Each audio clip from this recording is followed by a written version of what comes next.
আমরা বুঝতে পারছি, আমি নিজেই বুঝতে পারছি কি অসুবিধার মধ্যে দিয়ে পড়ে যাচ্ছ। অসুবিধা হচ্ছে কি করোনার অসুবিধা। হ্যাঁ, তো কথাটা হচ্ছে কি আজকে আমরা জানি এই শিক্ষক দিবস উপলক্ষে উপস্থিত হয়েছে।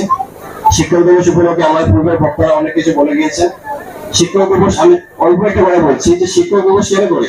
শিক্ষক দিবস করা হচ্ছে কি আমরা মানুষ হিসাবে আমার ব্যক্তিত্বের বিকাশের জন্য একটি আধার লাগে, একটি গাইডেন্স লাগে। গাইডেন্স প্রোভাইডের জন্য একজন শিক্ষক থাকে।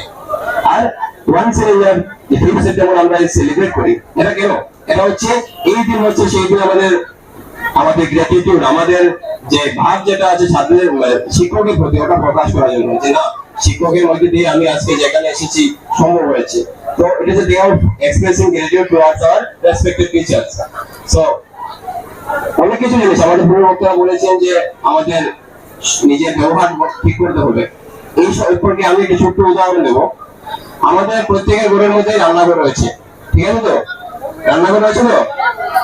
রান্নাঘরের মধ্যে রান্না করা হয়, এমনকি আমরা যে কোনো বাইরে জায়গাতে গিয়ে রান্না করতে পারি।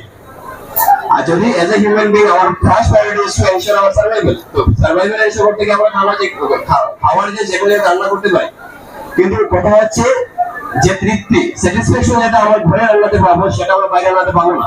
কেন? কারণ সারাউন্ডিং যে অবস্থার মধ্যে আমি আমার রান্নাটা তৈরি করছি সেইভাবে শিক্ষাটা আমরা যে কোনো অবস্থায় পেয়ে যাবো, কিন্তু আমার যে ব্যবহার যেটা হবে সেই রান্নাঘরের মতো, যে রান্নাঘরের মধ্যে রান্না খেলে এটা আমার তৃপ্তি হবে, কিন্তু বাইরে রান্না খেলে আমি হয়তো বাঁচতে পারবো, কিন্তু সেই তৃপ্তিটা আসবে না।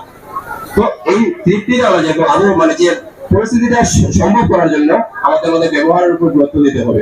যাই হোক, আজকের দিনে আমার বক্তব্য দীর্ঘায়িত না করে আজকে উপস্থিত এখানে সকলকে আমার শ্রদ্ধা জ্ঞাপন করে এবং আমার উপস্থিত সব ছাত্রছাত্রীদেরকে আপনার ভালোবাসা জানিয়ে আজকে আমার বক্তব্য এখানে শেষ করছি। ধন্যবাদ।